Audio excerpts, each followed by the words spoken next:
আমি সারা বাংলাদেশে দৈনিক মজুরি ভাইদেরকে বলবো, আমরা যেরকম শিগগিরই কর্মসূচি ঘোষণা করে যেতে যাচ্ছি, আমরা সমবাবন কর্মসূচির পরবর্তীতে সারা বাংলাদেশে দৈনিক ভিত্তিক মজুরি ভাইরা আপনাদের স্ব প্রতিষ্ঠানে অবস্থান কর্মসূচি ঘোষণা করুন।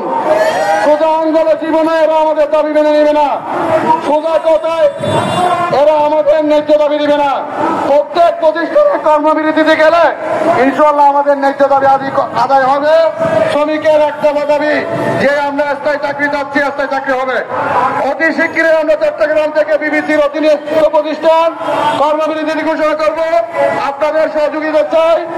বিগত স্বৈরাচার শেখ হাসিনার আমলে 2022 সাল থেকে আউটসোর্সিংয়ের বিরুদ্ধে এবং চাকরি ছাইয়ের বিরুদ্ধে চাকরি ছাইয়ের জন্য সংগ্রাম করে যাচ্ছি।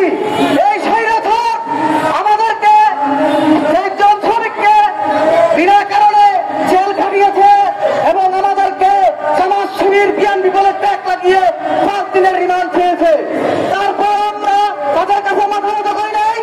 এই অস্থায়ী শ্রমিকদের দাবি আদায়ের জন্য আমরা সবসময় অটল থাকি এবং আজকে আমি জুলাই থেকে তাদের দাবি আদায়ের জন্য। কিন্তু অবশেষে 5 আগস্টের পরে সকল ব্যক্তিবৃন্দের কারণে বাংলাদেশ রেলওয়ে থেকে আউটসোর্সিং কথা বাতিল হয়েছে।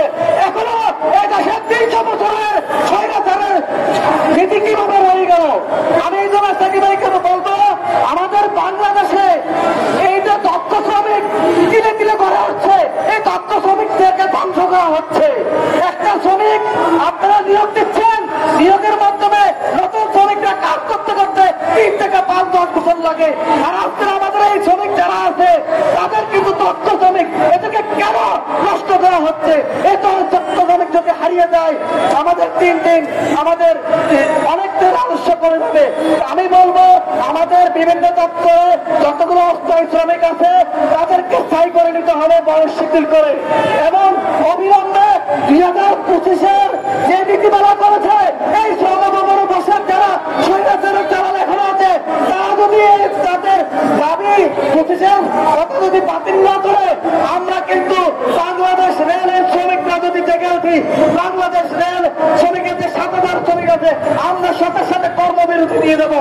এবং এই যে ট্রেন বন্ধ হয়, এই ট্রেন বন্ধ হওয়ার জন্য একমাত্র চাই থাকতো শ্রমভবন। এবং আজকে আপনারা আউটসোর্সিং নীতিমালার যারা বৈশাখী ভাতা, উৎসব ভাতা তাদের দিয়েছেন, দৈনিক মজুরি শ্রমিক বাইরে কি দোষ করছে? তাদেরকে কোথায় রাখছেন আপনারা?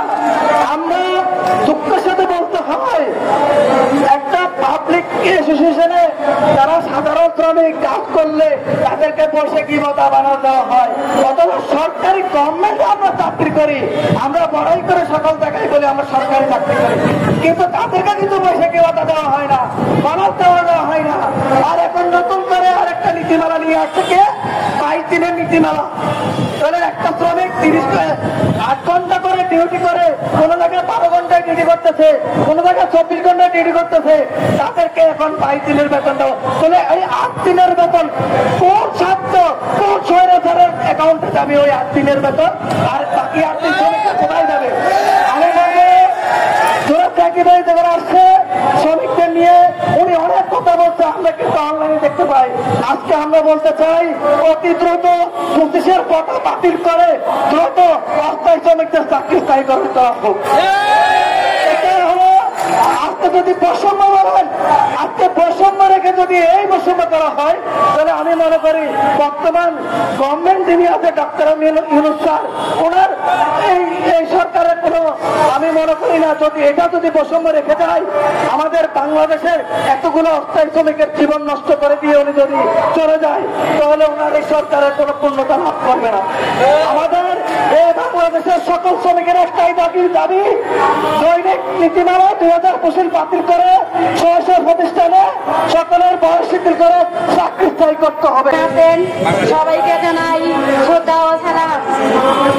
আমরা আজকে অনেক বিরোধিতার পর এই পর্যায়ে চলে আসছি। আমাদের যখন দেওয়ালে পেট থেকে গেছে তখন আমরা এখানে আসতে বাধ্য হয়েছি। আমরা দিনের পর দিন মাঠে বলেন, ঘাটে বলেন পরিশ্রম করে যাচ্ছি, হাসপাতালে বলেন, কিন্তু